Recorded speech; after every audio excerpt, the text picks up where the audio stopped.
Right, so Israel's atrocities in Gaza, for so long a situation where we become used to mainstream media outlets spinning yarns so that even the lies end up being sanitized. But social media opened our eyes beyond their bias, didn't it? Because this genocide has been the first one broadcast in real time, completely uncensored to the world. For some outlets, some truths remain too raw to broadcast, though, until now. Last night, Channel 4 broadcast a documentary the BBC was too afraid to, Gaza Doctors Under Attack, which pulled the curtain back on life as a medic in Gaza. But also one particular aspect of that, one of Israel's most grotesque wartime obsessions, the criminalization, incarceration and killing of Gaza's medics. Forget the Geneva Conventions. When Palestinian doctors trade stethoscopes for stretchers under fire, they're rewarded not with medals, but with blindfolds, beatings, and even body bags. This is not a war on Hamas, it is a war on hope, on health, and on those who still dare to care, or even doctors get labelled terrorists, and the media keeps on turning a blind eye. Right, so last night Channel 4 aired the BBC suppressed documentary, Gaza Doctors Under Attack, finally lifting the veil on one of the most chilling and underreported aspects of Israel's war on Gaza, and how medics possibly cope with war all around them, supplies running low to treat people with, and morale getting even lower. On top of that, it also drew on the deliberate, systemic targeting and imprisonment of Palestinian medical workers. Through graphic footage, clinical testimony, and survivor accounts, the documentary exposed an appalling reality. Israel has not only bombed hospitals and clinics with impunity, but has also arrested, tortured, and in some cases killed the very doctors and medics trying to save lives amidst the rubble. Since October 2023, Israel's campaign against Gaza has resulted in the destruction or disabling of more than 70% of its hospitals, including major institutions like Al-Shifa, Kamal Adwan, and the Indonesian hospital. Airstrikes, ground raids, drone strikes, and sieges have transformed hospitals into graveyards. Ambulances have been bombed, water systems, power supplies, and even solar panels meant to sustain ICU equipment have been deliberately targeted. Genocide aimed at medics is a deliberate strategy of obliteration. No more healers, no more healing. Yesterday, the situation worsened further. The latest example of this, when Israeli forces killed Dr. Marwan al-Sultan, the director of the Indonesian hospital in northern Gaza, along with several members of his family. The attack took place mere hours before the airing of that Channel 4 documentary. Dr. al-Sultan's death is just the latest devastating blow to Gaza's crumbling health infrastructure. It underscores that even high-profile medical professionals are not safe from Israel's brutal campaign. They do not care. They act with impunity. They excuse their every action. And the world just keeps on watching. His assassination joins a growing list of targeted killings of medical leaders, further evidence that Israel is not simply destroying buildings, but dismantling the entire foundation of Palestinian healthcare in Gaza. Gaza's health infrastructure was already fragile due to a 16-year blockade before October 7th, and what Israel has done since. Now with over 1,500 medical workers reportedly killed and hundreds more detained or disappeared, the system is very much collapsing. Doctors can no longer perform surgeries in some cases. Children are dying from infections that would otherwise have been easily treatable. Malnutrition and dehydration are taking more lives. Trauma victims bleed out untreated. This is not just a military campaign, it's a war on life itself. Prominent figures like Dr. Hussam Abu Safia, former director of Kamal Adwan Hospital, has been detained for over 180 days without charge, enduring alleged torture, solitary confinement, and medical neglect. Others, such as Dr. Adnan al-Bursh, a respected orthopedic surgeon, died in Israeli custody under particularly depraved circumstances. Hundreds of doctors, nurses, and paramedics have been seized during Israeli raids on hospitals. According to Human Rights Watch and Amnesty International, many detainees were stripped, blindfolded, held outdoors in freezing temperatures, and denied food, water, or legal access. In some instances, medical professionals were allegedly tortured, beaten, and interrogated about their political affiliations rather than their work. These arrests are not isolated incidents. They form a consistent, targeted campaign to eliminate the very professionals who keep Gaza's civilian population alive. Each arrest removes a layer of expertise, a pillar of community trust, and a lifeline for thousands of patients. Saving lives in Gaza has ended up being potentially a death sentence for those doing the saving. Israel claims those detentions fall under security, though. Security provisions in its domestic laws, including the use of administrative detention, which allows individuals to be imprisoned without charge or trial for renewable 6-month terms, so indefinitely in practice. These measures have long been condemned by the UN as a violation of international law and due process, but Israel do not care. When have they ever held to account for it?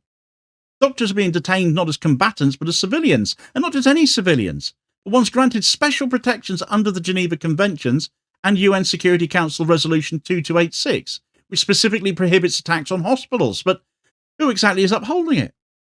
The deliberate detention and abuse of these professionals is not just illegal, it is a war crime, and one that is being permitted to be repeated ad nauseum by Israel.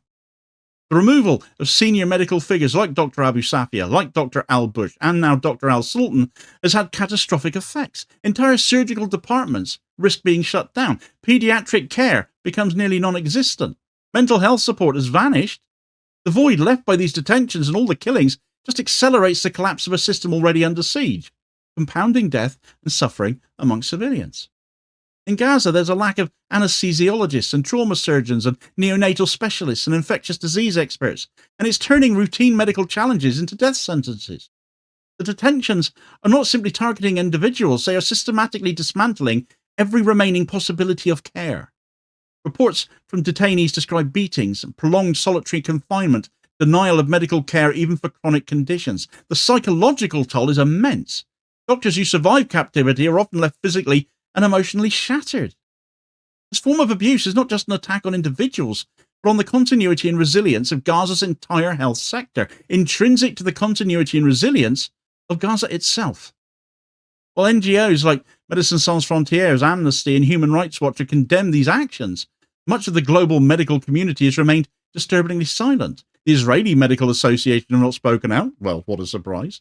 Though in stark contrast, the British Medical Association have recently severed ties with Israel over their collaboration with Palantir in Gaza, not just because of the spyware firm's role in Gaza, but also its infiltration into the NHS here in the UK as well. All of these medical staff arrest functions as a form of collective punishment. By removing healthcare professionals, Israel cripples Gaza's ability to treat the wounded, deliver babies, or fight disease. It's a deliberate part of Israel's genocidal strategy. The aim is to render Gaza unlivable, to break its capacity for recovery, and to demoralize its population. Moreover, many of the detained doctors were eyewitnesses to Israeli war crimes as well, including the targeting of ambulances and the killing of patients in hospital beds. Their disappearance conveniently removes credible testimony, therefore. So again, this is another reason why this is not a war against Hamas. It is also a war against truth. These detentions reflect a broader pattern of anti-Palestinian racism, where Palestinian professionals are viewed not as civilians, but as inherently suspect. The erasure of Palestinian civil society, journalists, teachers, lawyers, here we are, doctors, part of a decades-long project of dehumanization and domination. The systemic racism is evident in the media, the judiciary, and the rhetoric of Israeli officials. Medical workers are framed not as healers, but as potential threats. Their capture is not seen as a loss, but as a tactical success. Media has largely ignored this crisis. The BBC's decision to cancel its initial broadcast of Gaza Doctors Under Attack speaks volumes. It took Channel 4 and an outcry from over 600 journalists and creatives to force the issue into the public eye, though. Media cowardice, political pressure, and the fear of being labelled anti-Semitic have all played a role in this silence. But Channel 4 has finally broken that silence by showing the bodies, the hospital ruins, the interviews, the legal documents. It's exposed a crime hidden in plain sight. But one documentary is not enough in and of itself.